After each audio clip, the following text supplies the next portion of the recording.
foi dada a missão de falar um pouco sobre quais válvulas nós podemos tratar e até onde nós podemos ir com a geração G4 do dispositivo de reparo transcatéter MitraClip. Para iniciar nossa conversa, eu vou revisar as imagens ecocardiográficas que a gente utiliza durante o procedimento. Didaticamente, eu acho interessante começar com a imagem tridimensional, porque fica mais fácil para quem ainda não está habituado com a imagem do eco. A principal imagem 3D que a gente usa é esse bloco que nós denominamos de visão atrial ou visão do cirurgião, nossa visão em face, que é como se a gente tivesse cortado o teto do átrio para olhar a mitral por cima. E a gente usa algumas estruturas anatômicas para a gente poder se localizar espacialmente. Entre elas, a aórtica, que é a nossa referência de estrutura anterior. Contralateral a ela, nós temos a parede posterior do átrio. Aqui, à esquerda da tela, nós temos essa estrutura que é o apêndice atrial esquerdo, que ele é a nossa referência lateral, e à direita da tela nós temos o septo interatrial, que é a nossa referência medial. Assim, a cúspide relacionada à aorta é a cúspide anterior, e contralateral a ela a gente tem a cúspide posterior. Envolvendo as cúspides, nós temos essa estrutura fibrosa, que é o anel valvar mitral. Junto ao apêndice atrial esquerdo, nós temos a comissura anterolateral, e junto ao septo interatrial, a comissura anteromedial. Anatomicamente, a cúspide posterior ela é dividida em 3 esquelops ou boceladuras. Já a cúspide anterior, ela não tem essa divisão anatômica, mas nós classificamos em 3 segmentos correspondentes às da cúspide posterior. Então, aqui, próximo ao apêndice atrial e à comissura anterolateral, nós temos os segmentos A1 e P1. Então, próximo ao apêndice atrial esquerdo e junto à comissura anterolateral, nós temos segmentos A1 e P1. Próximo ao septo interatrial, junto à comissura póstero-medial, nós temos segmentos A3 e P3. E no meio, segmentos A2 e P2. E, claro, tanto o apêndice, o átrio esquerdo, como o ventrículo esquerdo, os músculos papilares e as cordas tendíneas, eles estão intimamente relacionados à função da válvula mitral e, consequentemente, aos mecanismos da insuficiência mitral. E aí, agora eu acho que fica mais fácil para quem não está habituado entender a imagem dimensional. No MitraClip, nós vamos usar 2 janelas pritéras, temos esse que nós chamamos de plano comissural ou bicomissural, que nós estamos cortando o plano da mitral aqui látero-medial, passando pelas comissuras, tá? Então, à direita nós temos o apêndice atrial esquerdo, que, como eu disse, é a nossa referência lateral. Então, junto a ele, eu tenho aqui P1. Contralateral a ele é a região medial. Então, junto a essa região, eu tenho o segmento P3. E no meio eu vejo a cúspide anterior. Já essa imagem aqui à esquerda da tela, nós temos a janela que a gente chama de plano de via de saída do ventrículo esquerdo, que nós estamos cortando a válvula mitral nesse sentido aqui, ó, antero-posterior. Ou seja, esse é um plano que ele fica ortogonal ao plano comissural. Na direita dessa imagem, a gente vê a válvula aórtica e a aorta, então essa é a nossa referência anterior para o procedimento, né? E contralateral a ela, posterior. Durante o procedimento, é muito importante que a gente vai ver o MitraClip com os braços abertos aqui na via de saída. E como o plano comissural é ortogonal a ele, nós veremos o clipe de perfil, tá? Isso é muito importante durante o procedimento. Um recurso que é muito útil na nossa análise ecocardiográfica e durante o procedimento é o uso desses planos ortogonais simultâneos, que em alguns equipamentos a gente chama de X-plane e outros de multi-D. Geralmente eu adquiro um plano comissural, eu ligo esse recurso no meu aparelho e eu consigo visualizar automaticamente e em tempo real o plano ortogonal a ele, que nesse caso é o via de saída. E aí uma estratégia bem interessante é a gente colocar o nosso cursor do eco, que é essa linha que estou mostrando aqui para vocês, em cima de diferentes regiões do plano comissural, como a gente vê aqui na imagem da direita. Então, se eu coloco a minha linha no centro do meu plano comissural, eu abro via de saída em A2 e P2. Se eu colocar a minha linha mais lateral, próximo ao apêndice, eu abro A1 e P1 na via de saída também. E se eu colocar mais medial, eu vou abrir A3 e P3. E outro recurso bem interessante é essa reconstrução multiplanar, sobretudo quando ela é realizada em tempo real. Nós fazemos aquisição de um único bloco 3D, como aquele que eu mostrei na primeira imagem, um único bloco. E a partir deles a gente pode extrair diversas imagens. Na imagem aqui da esquerda, eu peguei o meu bloco, coloquei o meu plano, essa linha vermelha, sobre P1, eu olho o plano oral, que como eu já disse, eu vejo aqui A1 e P1, e eu também consigo, na mesma imagem, ao mesmo tempo, em tempo real, ver o eixo transverso e também o bloco tridimensional. Então, eu consigo fazer isso também colocando em A2P2 e colocando em A3P3. E, claro, em todos esses métodos, tanto bidimensional como tridimensional, seja no recurso de planos ortogonais ou na reconstrução multiplanar, eu não só posso, mas como eu tenho que acrescentar o Doppler para poder ver a origem e o direcionamento do jato ou dos jatos, se tiver mais que um, e também para poder quantificar a nossa insuficiência mitral. Feita essa breve revisão sobre eco, eu quero fazer agora um pupurri da história e da evolução dos principais trials para a gente poder contextualizar onde a gente está hoje em 2023. O mecanismo do reparo, ele é baseado no conceito de plástica cirúrgica edge-to-edge, que foi introduzida pelo Alfieri em 1991. Ele fez uma aproximação, uma sutura das bordas livres das cúspides, formando esse aspecto de duplo orifício, reduzindo ou até resolvendo a insuficiência mitral. E no caso do MitraClip, a gente faz isso de forma percutânea, e como o próprio nome diz, a gente usa um dispositivo que funciona como um clipe para aproximar e prender essas bordas da cúspide. Em 2003, foi realizado o primeiro implante e o primeiro estudo em humanos, que foi o Everest 1. Ele tinha a finalidade de pesquisar a viabilidade do procedimento. Posteriormente, entre 2005 e 2008, ocorreu o Everest 2, que foi o estudo para definir a segurança do procedimento. E a partir desse segundo estudo, nós temos os primeiros critérios de elegibilidade para o procedimento, que são o paciente ser candidato a uma plástica valvar mitral, ele tem que ter uma insuficiência crônica de grau moderado a importante ou importante, e esse paciente tinha que ser sintomático, com uma fração de ejeção maior que 25% e um diâmetro sistólico do VE menor que 55%. Ou, se esse paciente fosse assintomático, ele tinha que ter pelo menos um critério de gravidade, entre eles uma fração de ejeção menor que 60%, um diâmetro sistólico do VE maior que 40%, FA ou hipertensão pulmonar. De tal forma que a morfologia valvar ideal para o tratamento do paciente com MitraClip era naqueles pacientes que tinham jato de insuficiência mitral localizado entre os scallops A2 e P2, não podia ter calcificação na topografia da colocação do grasping do clipe, uma área valvar mitral de pelo menos 4 centímetros quadrados pela planimetria, porque esse é um procedimento que aproxima as bordas das cúspides, então ele diminui a área da válvula. Então você tem que ter uma área suficientemente grande para você diminuí-la sem causar uma estenose. E tinha que ter uma cúspide posterior com comprimento de pelo menos 10 milímetros para ter tecido suficiente para fazer o grasp, e esse paciente não podia ter acometimento reumático nem endocardite infecciosa. E, por outro lado, os critérios de exclusão foram imagem ecocardiográfica inadequada, que é raro acontecer, mas como nós vamos guiar o procedimento pelo eco, se o paciente não tiver uma imagem adequada, a gente fica às cegas, tá bom? É raro, mas pode acontecer eventualmente. O paciente não podia ter tido um infarto recente, com menos de 12 semanas, ter sido submetido a qualquer cirurgia ou intervenção em menos de 30 dias, não podia ter área valvar menor do que 4, insuficiência renal, endocardite ou acometimento reumático. De tal forma que nós definimos que a morfologia valvar ela era inapropriada para o procedimento se a insuficiência mitral era causada por cúspide perfurada ou cleft, ruptura de corda, se tivesse calcificação intensa na topografia da colocação do clipe, estenose mitral com repercussão, o comprimento da cúspide, na época, se fosse menor do que 10 milímetros, e a válvula não podia ter acometimento reumático nem endocardite infecciosa. Então, aqui eu tenho 3 exemplos de válvulas que são inapropriadas para MitraClip. Essa primeira aqui é uma degeneração mixomatosa avançada, doença de Barlow, muito tecido, muita redundância, vários pontos de falha de coaptação, gerando 4 jatos regurgitantes. Aqui no meio, a gente tem um paciente com endocardite infecciosa, a gente vê essa massa móvel, com uma solução de continuidade, era possível ver fluxo passando tanto pela cúspide como pela vegetação, aqui na topografia de A3, então não tem como a gente resolver essa insuficiência mitral.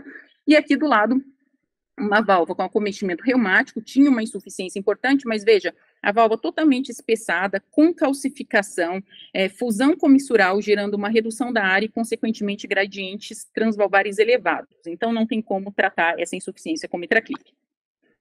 E existem algumas medidas que elas são específicas para o paciente ser elegível, baseado na etiologia da insuficiência mitral. Então, além dos critérios de elegibilidade que eu acabei de falar, os pacientes com insuficiência mitral primária, eles precisavam ter um flail gap entre as cúspides menor do que 10 milímetros e uma largura desse flail menor do que 15 milímetros para que as cúspides pudessem ser capturadas pelos dispositivos da época. Então, o flail gap a gente avalia em vários ângulos e procura o local, a janela, que ele é maior, tá? Então, a gente faz essa medida de distanciamento entre as cúspides e ela tem que ser menor do que 10 milímetros. Já a largura do flail, a gente avalia ou no eixo curto, no transgástrico, ou preferencialmente no tridimensional. E no caso de insuficiência mitral primária, secundária ou funcional, que é o nosso caso ao vivo hoje, os pacientes eles devem cumprir critérios de elegibilidade citados anteriormente, mas também ter uma extensão da região de coaptação de pelo menos 2 milímetros ou mais, e a profundidade da coaptação, ou seja, a altura do tenting, não podia ser maior do que 11 milímetros, para o paciente poder ser candidato ao tratamento. Então, a extensão da coaptação, a gente mede calculando a altura da região que as duas cúspides estão coaptando, tem que ter pelo menos 2 milímetros, e a profundidade, eles já mostraram para a gente lá no caso, como é que a gente faz? A gente traça uma linha ao nível do anel mitral e mede a distância dessa linha até o ponto de coaptação. Essa é a altura do tenting, e não podia ser maior do que 11 milímetros. Mas isso tudo foi em 2008. Em 2018, nós tivemos duas publicações importantes, dois grandes trials, avaliando o uso do MitraClip na insuficiência mitral secundária, que foram o MITREFAR e o COAPT, que geraram muita discussão na comunidade científica, como todos vocês sabem, porque tiveram resultados antagônicos.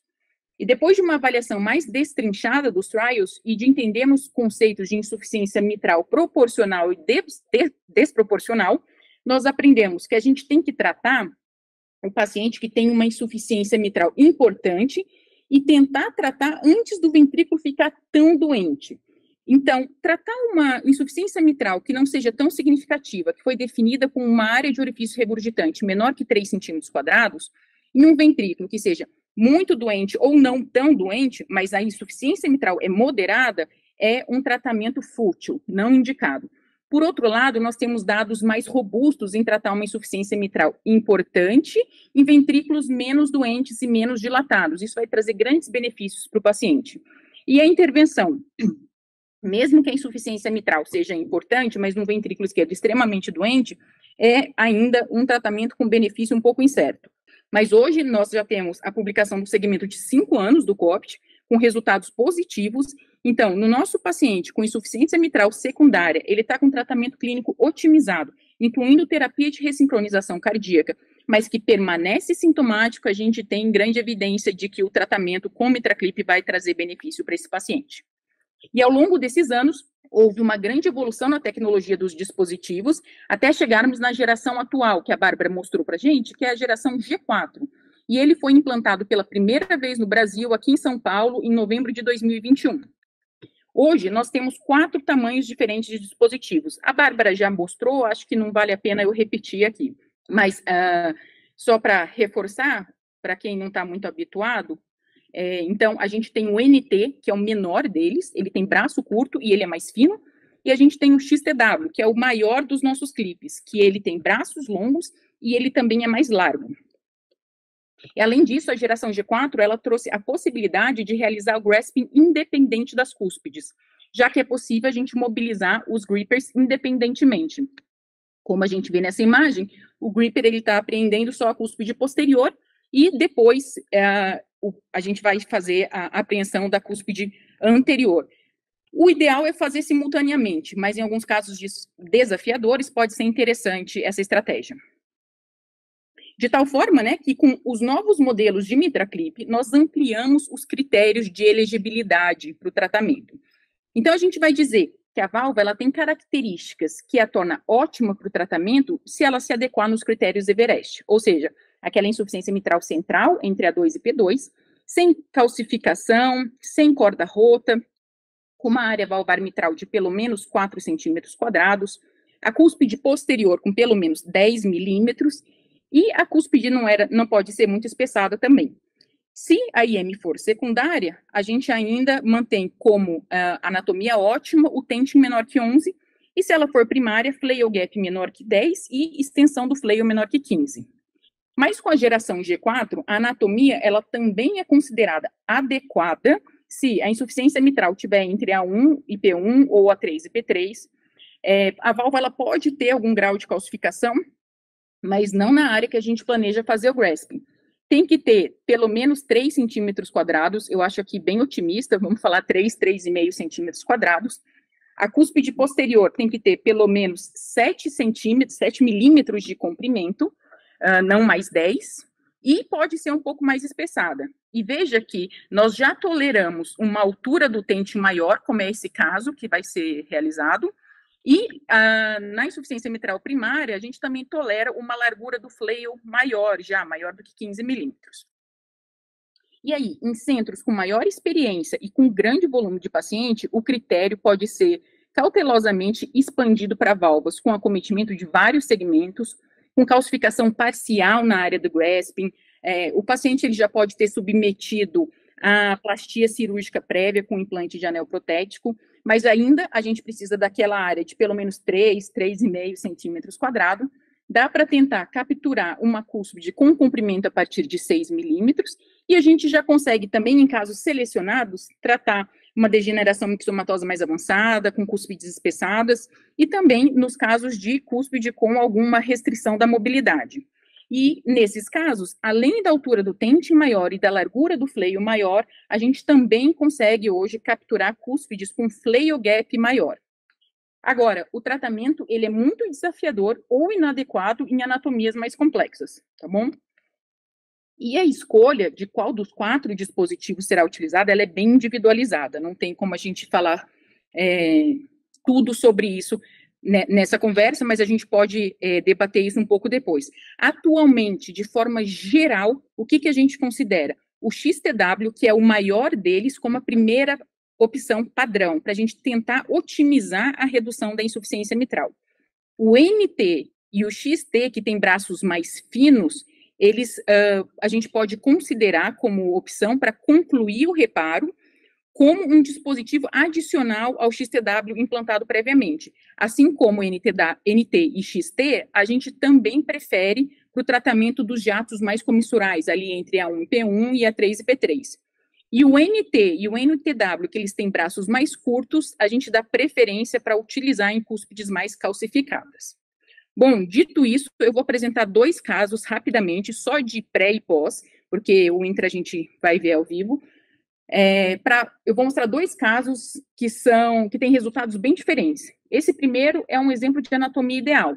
Então, a gente tem um prolapso com flail do segmento P2, um jato importante, excêntrico e contralateral ao prolapso.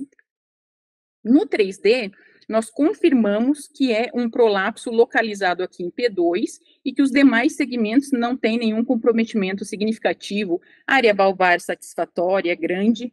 E vamos para as medidas. Apesar da corda rota, o flail gap nós procuramos e achamos o maior de 6 milímetros e o comprimento da porção móvel da cúspide posterior, 13 milímetros. Uma área valvar pela planimetria de 4,1, o que nos traz um gradiente transvalvar médio de 1 milímetro de mercúrio no pré-procedimento. Foi optado por entrar com XW, a gente atacou com XTW primeiro, continuou com uma insuficiência discreta moderada, o gradiente ainda estava baixo, estava 2, 3, mais ou menos, gradiente médio, a gente entrou com um NT também. Então, esse é o resultado final, com 2 clipes, ficamos com uma área valvar satisfatória, e insuficiência mitral mínima ali durante o procedimento e um gradiente médio de 4,9 com 2 clipes. Esse é o caso ideal, é o que a gente quer fazer, que a gente sabe que provavelmente não vai complicar. E um segundo caso que eu trouxe, com resultado que aí foi bem decepcionante, é um paciente com uma plastia cirúrgica prévia, né, é uma plastia conservadora, sem anel redutor. A gente consegue observar aqui na topografia de P2 uma área de ressecção, e o paciente ele tinha ainda um prolapso comissural nessa válvula. Gira o bloco, a gente consegue ver melhor de lado aqui essa falha de cooptação, cortei o bloco para a gente conseguir ver mais de perto, que aqui era o nosso principal jato. Esse caso aqui, pessoal, eu trouxe, porque é interessante, vários aspectos discutir, né? Primeiro que a anatomia era super difícil, E olha, a insuficiência mitral, esse paciente é como o de hoje, ele tinha várias internações no último ano por insuficiência cardíaca descompensada. Ele tinha aqui, ele entrou em sala com droga vasoativa também, estava com dobutamina, e a gente vê aqui pelo menos 3 jatos. Tinha um jato que era super difícil de ver, que era esse mais comissural, perto de P1, que ele tinha essa zona de convergência maior. Mas veja, bem discutível esse caso, né? Quando a gente ia para o 3D, a gente percebia que realmente a insuficiência era grande, era difícil de mostrar, principalmente por esse jato mais aqui comissural. E o importante aqui é alinhar a expectativa, porque o clínico insiste que quer fazer, né? O paciente não aguenta mais internar, não tem mais como otimizar a terapia, só que a gente precisa alinhar as expectativas antes do procedimento. Então, conversa com o clínico, família e paciente, explica, olha, realmente é um caso muito difícil, é difícil chegar naquela região, não sei se vai dar para tratar o que precisa, a gente vai tentar, ok? Ok, alinhar as expectativas, vamos para o procedimento. Então, vejam a dificuldade, a gente optou por entrar com, eu não lembro agora se foi um NT ou um NTW, para tentar atacar primeiro aquele jato comissural, e veja como a gente não conseguia chegar coaxial na origem aqui e direcionamento do jato. Durante o procedimento, manipulando, tentando melhorar o alinhamento do clipe, a gente percebe que aumentou muito a insuficiência mitral no meio do procedimento. A gente vai olhar com mais cuidado e acabou rompendo uma corda, piorando essa insuficiência mitral do paciente. Ele ficou com uma falha de coaptação grande naquela área comissural, piorou essa região aqui de prolapso comissural e a gente não conseguia atacar aquela região. Foi optado por tirar o primeiro clipe, que não tinha sido implantado ainda, mas a gente desistiu de tentar implantar, e a gente entrou com o XTW para tentar colocar ele central e diminuir o máximo possível que conseguisse da insuficiência. Mas veja, aqui ele já está com clipe, e a insuficiência, ela está muito maior do que o começo do procedimento. A gente tem a sorte de ter grandes cirurgiões muito bons nos nossos serviços. O paciente ficou muito mal depois do procedimento, foi para a cirurgia, fez troca valvar e, felizmente, conseguiu ser deshospitalizado. Mas agora, recentemente, 3, 4 meses depois do procedimento, ele voltou há umas 2 semanas agora com endocardite da prótese e deiscência também da prótese. Então, assim, muito complicado. Eu quis trazer um caso que é o ideal, e um caso que para a gente ver a realidade, né? Às vezes a gente tenta, a gente vai com as melhores das intenções, mas não dá certo, tá bom? Era isso que eu tinha para falar para vocês, obrigada.